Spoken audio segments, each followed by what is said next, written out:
और आज आप ज्ञानी हो गए कि मैं तो आत्मा हूं, और आत्मा ना मोटी होती है ना पतली, ना तो गोरी होती है ना काली। आत्मा तो परमात्मा की क्या है? ईश्वर की क्या है? आत्मा क्या है?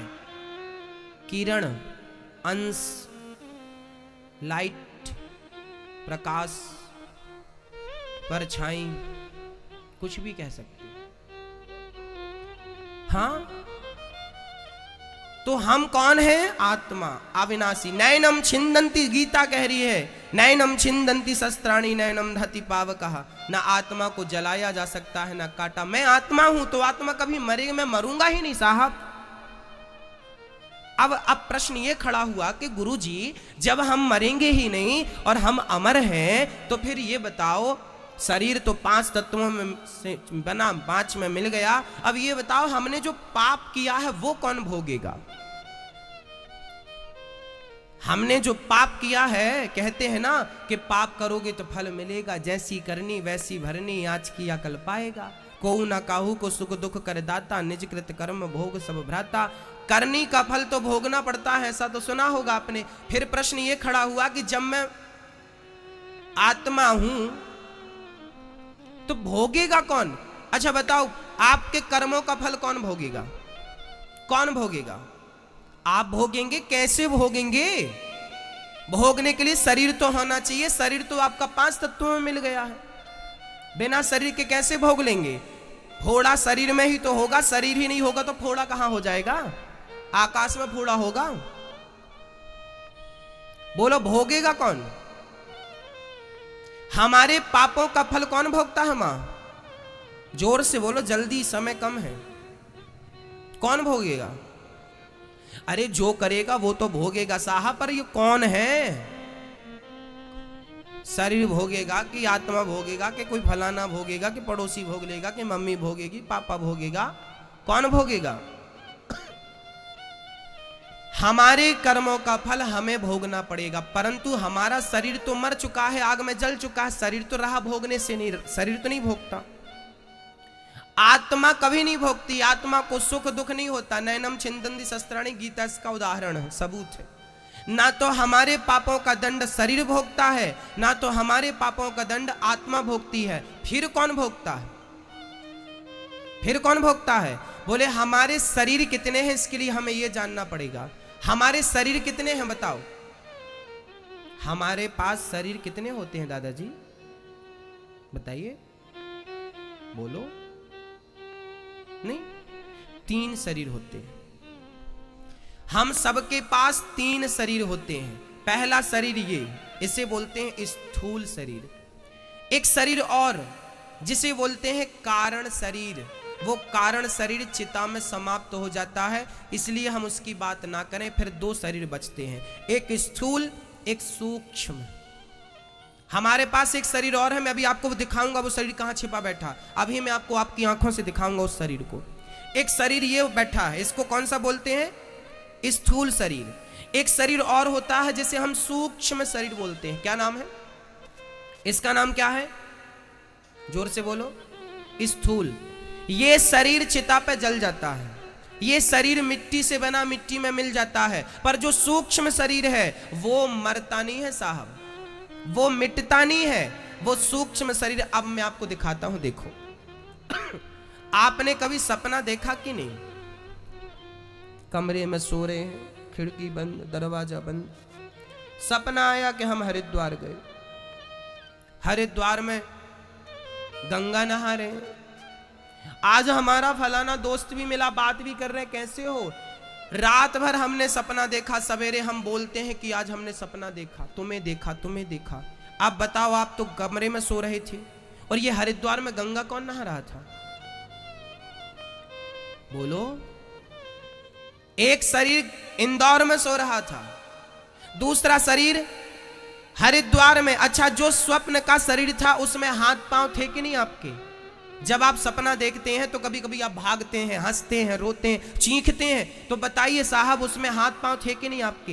हाथ पांव, आंख, मुंह सब था कि नहीं? लो भाई, एक शरीर ये था, एक शरीर स्वप्न का जो शरीर होता है उसी को हम सूक्ष्म शरीर मानते हैं। उसे क्या मानते हैं? उसे क्या कहते हैं? ये शरीर तो यहीं जल जाता है, पर वो स्वप्न वाला शरीर कभी जलता नहीं। और वही शरीर यहां से सीधा मरने के बाद जब हम लोग कहते हैं मर गया, जब हम यहां से आत्मा चली जाती है तो वही सूक्ष्म शरीर यहां से भगवान के पास जाता है और भगवान उसे अपने पास बिठाते हैं, पानी पिलाते हैं, भोजन कराते हैं, गले लगाते हैं, बढ़िया सी चेयर पर बिठाते हैं और भगवान कहते हैं चलो हम तुम्हें एक पिक्चर दिखाते हैं। वहां बहुत बड़ी टीवी लगी है, जैसे यहां लगी बड़ी टीवी, और उसमें भगवान क्या करते हैं, आपके पूरी जन्म से मृत्यु तक की पिक्चर मेमोरी कार्ड फंसा देते हैं और आपने जन्म से लेके आज तक जितना पुण्य और पाप किया है सब उसमें दिखता है। भगवान बाजू में बैठे बोलते देख तुझे किस लिए भेजा, तू क्या कर रहा, देख देख तू किसी का गला दबा रहा, देख तू झूठ बोल रहा है, देख तू कपट कर रहा है, तुझे इसलिए भेजा था। अब आप शर्माते हैं, आप लज्जित होते हैं, आप रोते हैं, भगवान के पांव पकड़ते प्रभु माफ कर दो। भगवान बोले बैठ चुपचाप, माँ बाप क्या करेंगे, पहले पूरी पिक्चर देख। जब आप पूरा पिक्चर देखते हैं तब भगवान यमराज को बुलाते हैं, चलो भाई इनका हिसाब कितना हुआ। यमराज खड़े थे पीछे, पूरा हिसाब कर रहे थे। यमराज ने कहा इनके 5 किलो पाप हुए हैं और 100 ग्राम पुण्य हुए। इनके 5 किलो, बोलो जोर से, 5 किलो पाप और 100 ग्राम।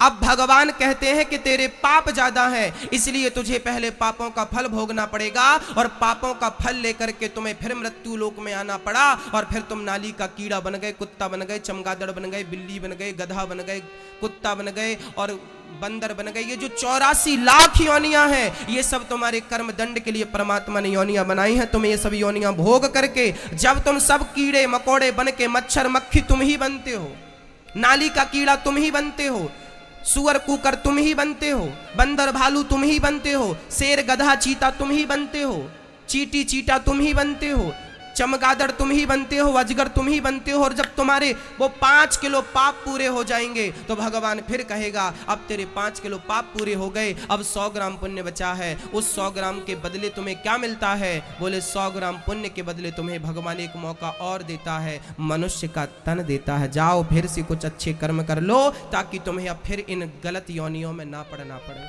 फिर तुम्हें 84 का चक्कर ना काटना पड़े। ये जो तुम लोग यहाँ हम सब बैठे हैं ना मेरी माँ, हम लोग सब 100 ग्राम पुण्य लेके आए हैं। अब यहाँ आने के बाद आप क्या कर रहे हैं, फिर से पाप कर रहे हैं, फिर गलत कर रहे हैं, फिर निंदा चुगली झूठ कपट कर रहे हैं, तुम्हारे फिर 5 किलो पाप हो जाएंगे। फिर 84 का चक्कर लगाते रहना, पुनरपि जननम पुनरपि मरणम पुनरपि जननी जठरे शयनम। बार बार यही तो हो रहा है, जन्म मृत्यु, जन्म लिया मर गया, जन्म लिया मर गया, जन्म लिया। आप लोग गोल गोल घूम रहे हैं। ये मानव का तन मेरी माँ, मेरी बहनों, मेरे भाई, मेरे दादाजी, ये केवल परमात्मा को पाने के लिए मिला है। कुत्ता बिल्ली भी बच्चे पैदा करते हैं, कुत्ता बिल्ली भी पेट भर के खाते हैं। अच्छा 3 काम तुम सब करते हो, पहला काम खाना, दूसरा काम सोना, तीसरा काम बच्चे पैदा करना, ये तुम करते हो।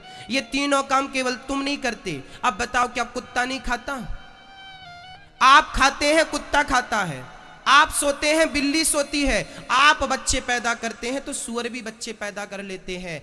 भक्तों ये मानव का तन तुम्हें खाने सोने और बच्चा पैदा करने के लिए नहीं मिला, ये मनुष्य की योनि तुम्हें केवल गोविंद का भजन करने के लिए परमात्मा ने दिया है। एक मौका है, एक अवसर है।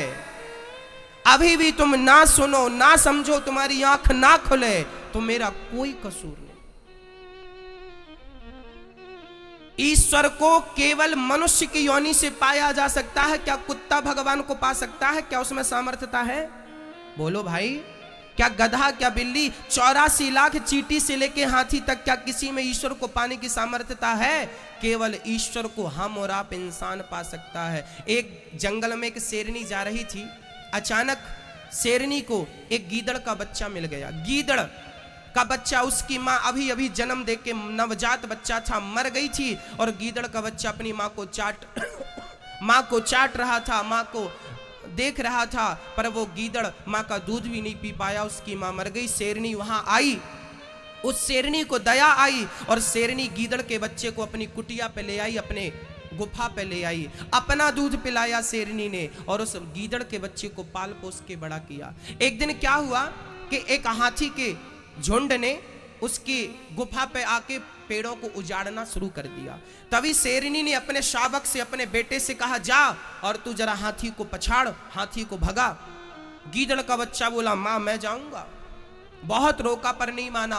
अब गीदड़ का बच्चा हाथी के सामने गया, दहाड़ने लगा, मुझसे युद्ध करो। हाथी ने उठाया, सूंड में लपेटा, घुमा के धम्म से पटक दिया। और शेर के बच्चे ने हाथी के ऊपर चढ़ करके जो अपने पंजों से उसे घायल किया, हाथी भाग गया। अब शेर का बच्चा हंस रहा था, गीदड़ रो रहा था। तभी उस गीदड़ के बच्चे ने रोते हुए अपनी मां से कहा, शेरनी से कहा, मां क्या मैं हाथी को हरा नहीं सकता था?